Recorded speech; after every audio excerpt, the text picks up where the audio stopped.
আসসালামু আলাইকুম, কেমন আছেন আপনারা? নাদিরাজ কিচেনে আপনাদের সবাইকে জানাই স্বাগত। আজকে বানাবো পিৎজা ডো। পারফেক্ট মেজারমেন্ট করে কিভাবে আপনারা বাড়িতে খুব সহজেই পিৎজা ডো বানিয়ে নিতে পারবেন আর বাজার থেকে কিনে এনে খাবার কোনো দরকারই পড়বে না, সেটাই আজকে দেখাবো। আশা করছি আপনাদের খুবই ভালো লাগবে। প্রথমেই একটা পাত্র নিয়ে নিয়েছি আর তার মধ্যে দিয়ে দিচ্ছি 2 চা চামচ ইনস্ট্যান্ট ড্রাই ইস্ট আর 4 চা চামচ চিনি।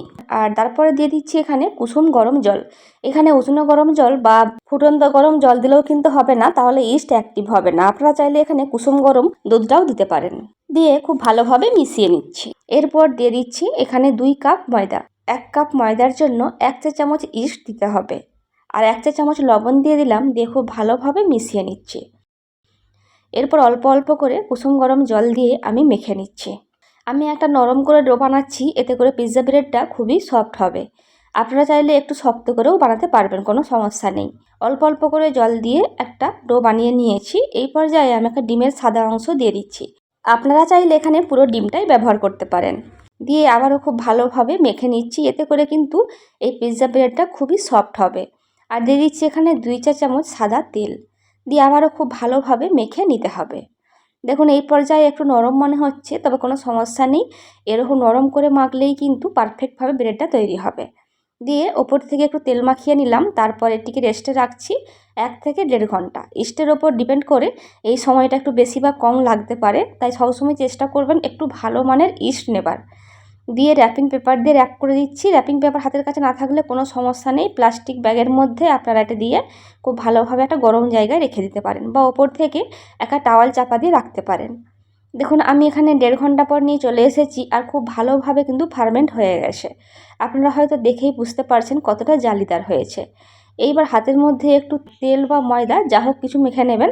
তারপরে এই ডোটিকে খুব ভালোভাবে একটু মথে নিচ্ছে।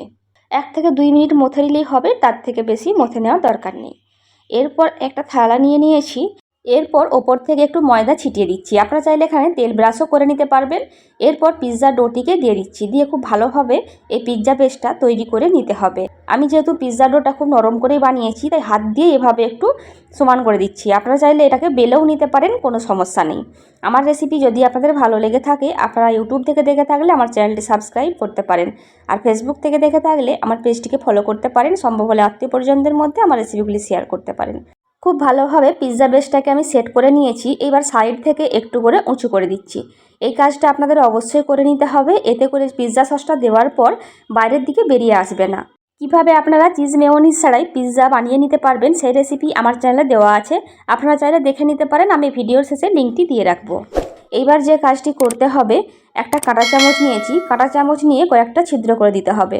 এতে করে কি হবে, পিৎজা ব্রেডটা খুব বেশি ফুলবে না।